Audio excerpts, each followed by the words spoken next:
They're all lying, phony, fake. Do me a favor. Stop defrauding America. If there's a lying fake, you should be thrown in jail. You're insane if you think you're moronic lowlife. I don't like to call people names. Listen, you're nuts. Direct from the longest-running one-man show in Broadway history, it's the Tony and Emmy award-winning Jackie Mason. I want you to say hello. But let's assume you're not too crazy about what I said and you want to complain. Whatever is on your mind. This is 1-800-449-8255. I want to complain now about John McCain. John McCain is now being heralded, and everybody gets very nervous when they want to criticize John McCain because, after all, he is a legitimate hero, and everybody knows how much he suffered. But let's be honest about it. If I suffered a lot, that doesn't mean I have a right to tell you something that's not true. If I suffered a lot, I owe it to you to tell you the truth as much as a person who never suffered.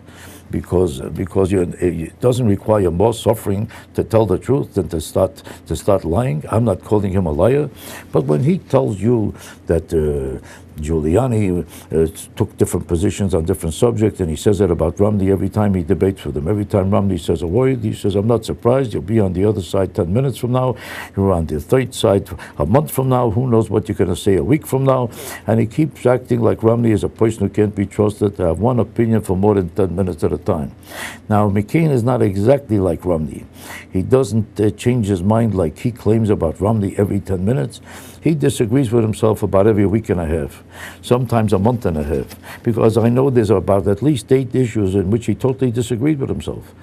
And nobody brings it up either because they're afraid or because he's an older person or because they feel maybe he went through too many difficulties in his life and they want to make it comfortable for him. I'd like it to make it comfortable for him too. That doesn't mean he has to be president. You can be comfortable. I'm not the president and I'm sitting there very comfortably. My sister is not the president. She's also comfortable.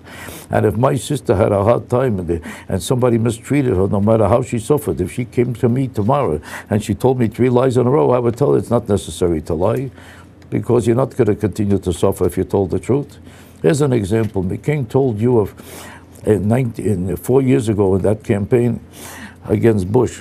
He told you that the evangelicals can't be trusted. They don't belong in the Republican Party. The evangelical people will be the ruination of the Republican Party. We shouldn't deal with them. We should ostracize them. We shouldn't even talk to them. They are the wrong people to be even connected with as far as the Republican Party is concerned, because they're outlandish, they're out of the mainstream, and we shouldn't have nothing to do with them as far as our political situations are concerned.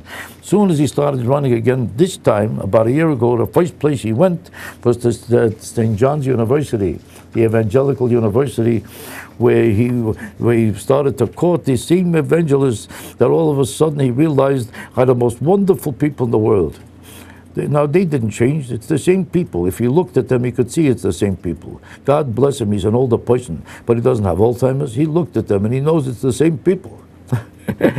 And somehow he suddenly decided they're wonderful people. Just because he didn't like them or thought they couldn't be trusted doesn't mean he meant it. Just because he said it, and he started to maneuver around and somehow change his mind, like he doesn't remember what he said before. Like he voted against the Bush tax cuts, and he voted against it twice, and his excuse is that he's not for spending. It was the spending cuts that should have been involved in it. Without the spending cuts, he didn't want tax cuts. Now he says he wants it continued. The tax cuts should continue because the tax cuts happen to be the most brilliant idea in the world.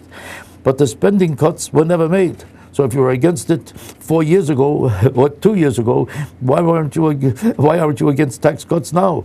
I don't remember having these spending cuts. As a matter of fact, spending was just multiplied. Dozens of ways, and 100 with more pork that was introduced in more bills in the last couple of months than ever before in the history of this country. But he doesn't notice when he disagrees with himself, because that's not exactly important. It's only important when he notices somebody else do it. There's so many things that he disagrees with himself about. He supported the Congress's right to filibuster judicial nominees. Now, he didn't disagree with himself on that, but does anybody here agree that a conservative would want the Congress's right to filibuster judicial nominees? He's for the war on terror, but he's against any means of extracting information from the terrorists. As soon as they're a little uncomfortable, if they can't watch television for 10 minutes, he's furious. He wants the piece of chicken to come out perfect. If it's overcooked, he gets mad. Because he's worried more about our image. We are fighting terrorism. We're not worried about our image. He supported amnesty for illegal immigrants and later denied it. He denied it as amnesty on the campaign trail. He supported amnesty and he was against amnesty 3 times in 2 weeks throughout this campaign. In plain English, he's faking us out. God bless him. I got nothing against him. But stop disagreeing with yourself and tell the truth for once and take the same position 2 days at a time. I'll be back in a moment.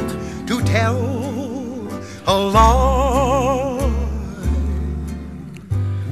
Be sure it's true when you say I love you, honey. 'Cause you got sense enough to know it's a sin to tell a lie. Whole lot of folks' heart is done been broken just over a whole lot of foolish words that's been spoken. I love you, yes I do. I love you. If you break my heart, I'll die.